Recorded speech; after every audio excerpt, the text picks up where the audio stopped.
I want to show you my whole process. Planning, outside on location, post-processing afterwards in Lightroom.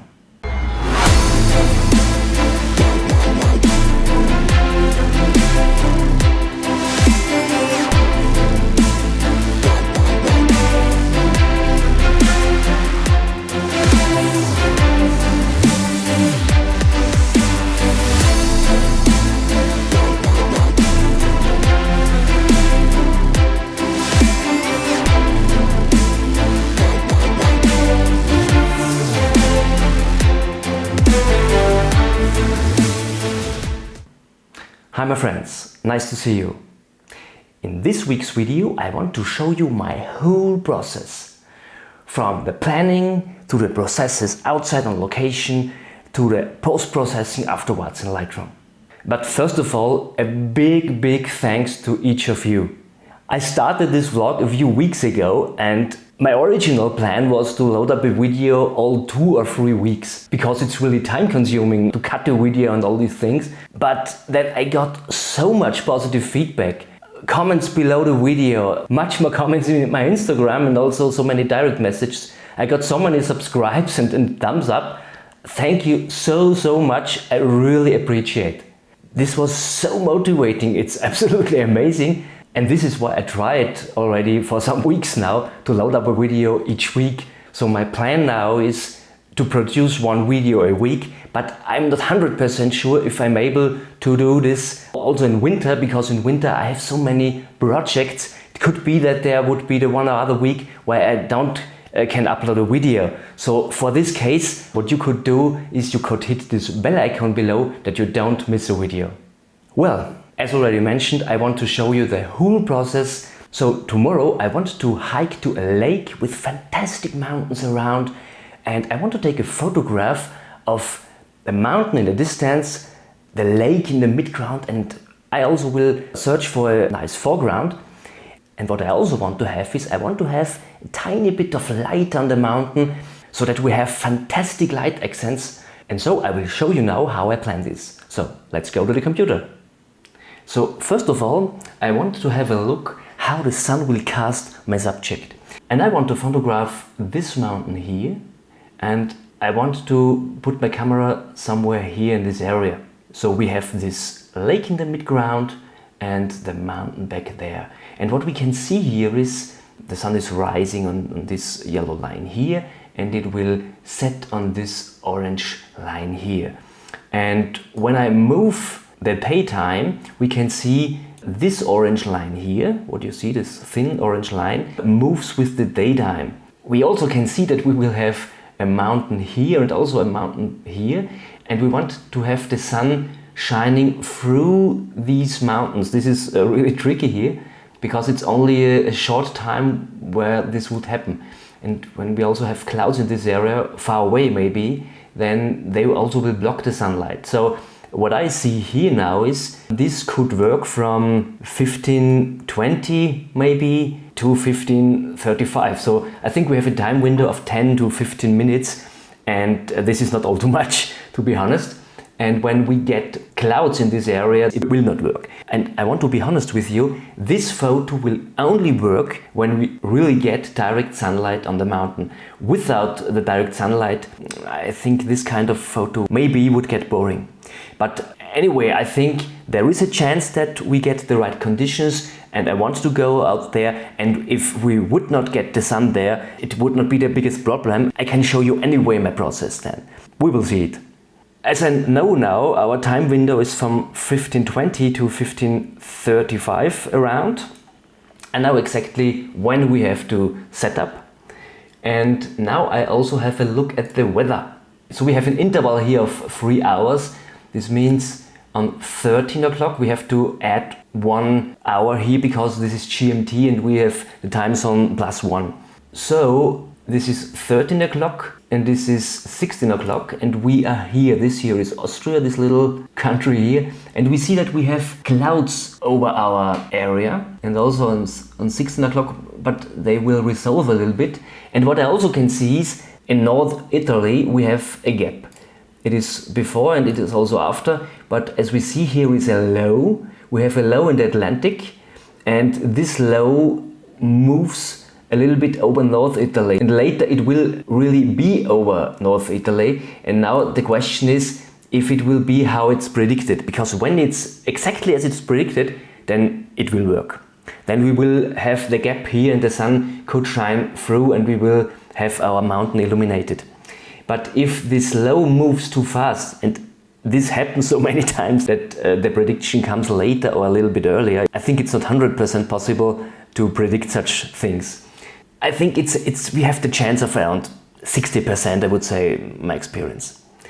And this is global weather. This means we have really a high distance here. We see up here to Iceland, and this is Scandinavia. We don't see it really good here now because of all the clouds. We can change to the geopotential height. So now we see here is Scandinavia, here is Great Britain. So it's really a global weather prediction, but it helps to understand the movements of the air. But it's not 100% thing if the clouds will really be there where they are predicted in detail. So to get the information in detail, I changed the weather model to a local model. And here is a prediction only for the Alps. It's much more accurate.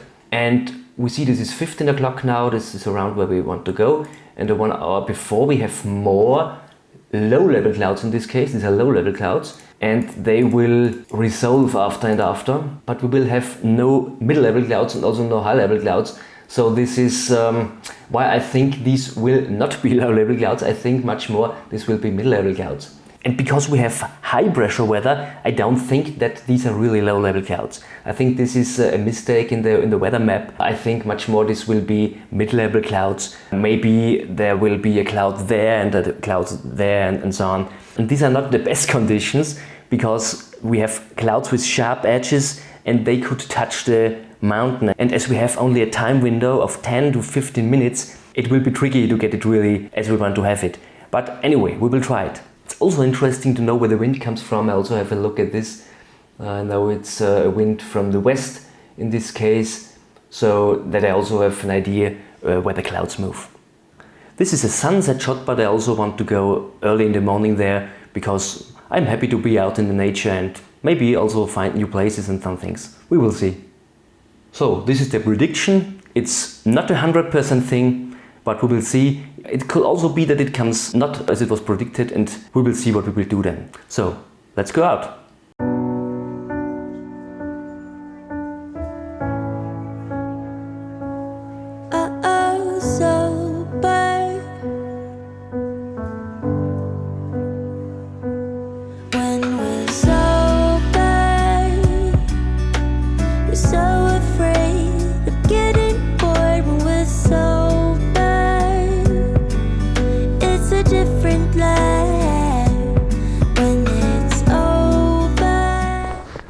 Very good morning. So I have to apologize. I forgot yesterday, for me it was yesterday, for you it was before. I forgot to mention the links to the weather map and also the sun planning tool. But I will mention it later. We will be at office later when I show you how I edit in Lightroom, and then I will show it again and tell you where you can find this.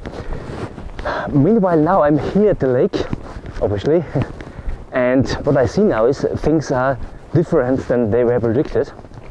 So when you remember this wind, what I showed you, what came from the west, it was stronger than predicted. And this is also the reason why we have this low already here over Middle Europe. And so things changed absolutely. So the first thing is we have clouds up in there. What is really pretty good, because it will add to our composition, and also we get this sort of soft light. I find this is really pretty good. The only thing is that gap what was predicted over North Italy, it moved a little bit, so the chance to get direct sunlight on sunset decreased, I would say, to maybe 30% or something like this. But I don't have a real problem with this. I said yesterday that the picture would get boring without direct sunlight, and the reason for that is because I needed something what draws the eyes, and a sunspot on the mountains is a really great thing to draw the eyes direct there where you want to have them.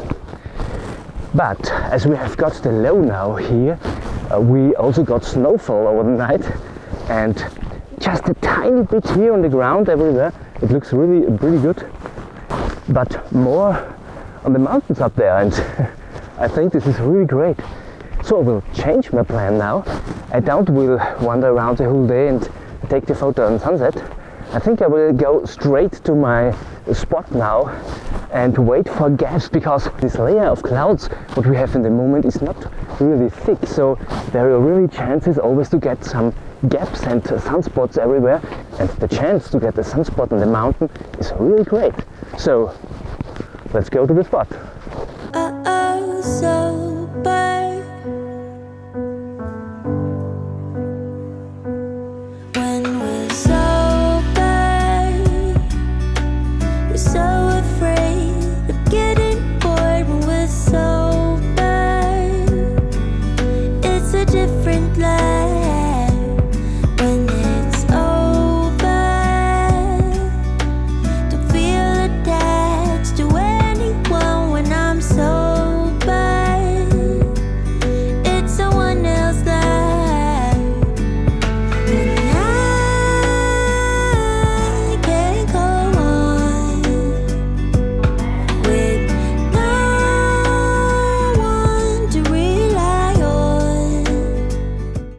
So I stopped here now because I couldn't let my eyes from these fantastic patterns what Mother Nature drawed for us overnight, with these amazing snow lines here on the ground.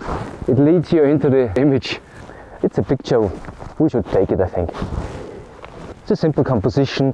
We have these lines here leading us into the image, and we also have such kind of wood below the surface. It looks really pretty good. And we also have these sea grasses here growing there in the mid-ground, and the lake there, the mountain back with the snow coverage up there. It's absolutely amazing.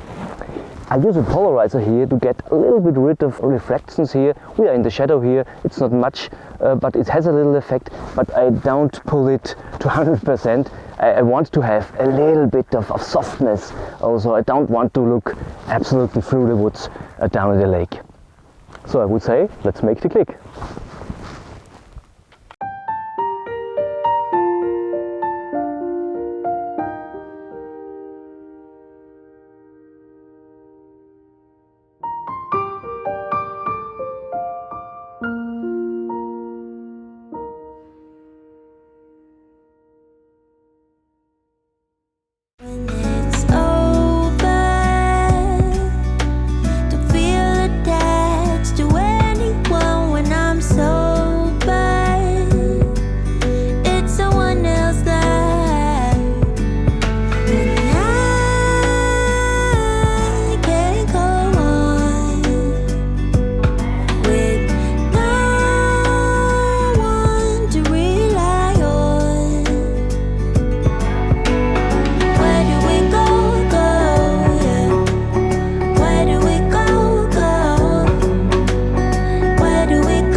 So I'm here now on my final location.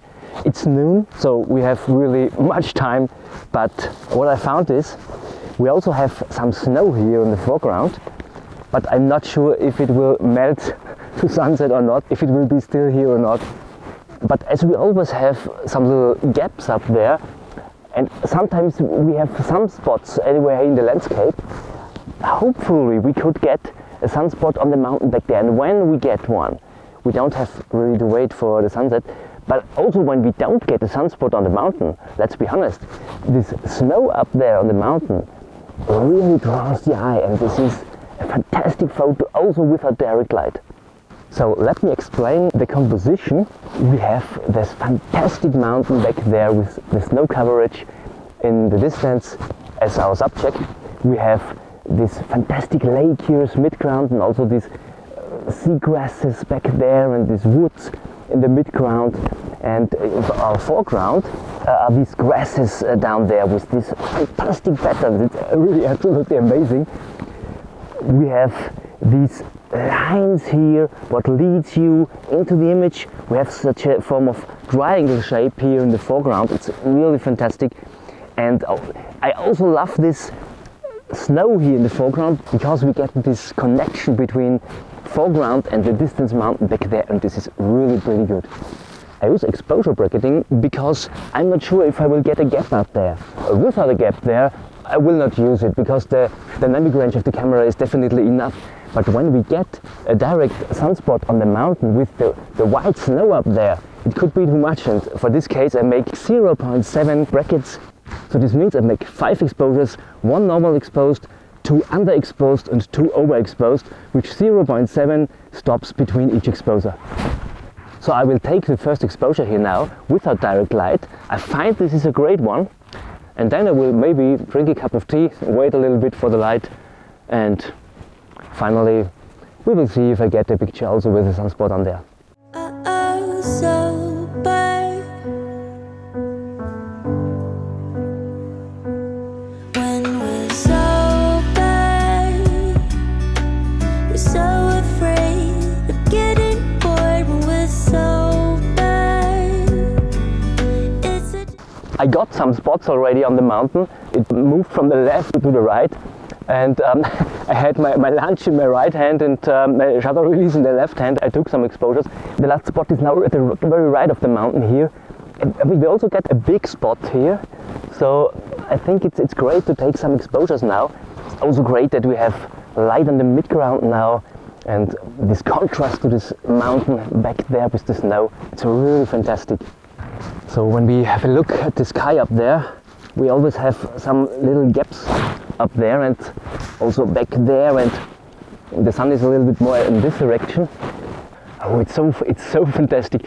We also have some large trees back there in the mountain, and now we get absolutely everything in the shadow here, and only the mountain is illuminated. I make some exposures now. This is really fantastic. So it draws us back to the mountain, to this white snow, and also this light spot on the left. It's really fantastic.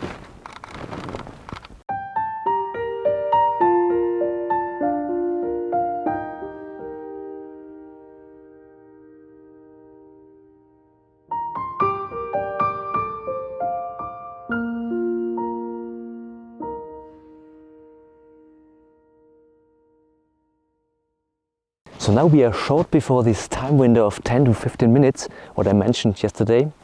And now it gets really interesting, because everything depends on the question if there is a gap over North Italy or more northwest Italy or not, so that the sun could shine through.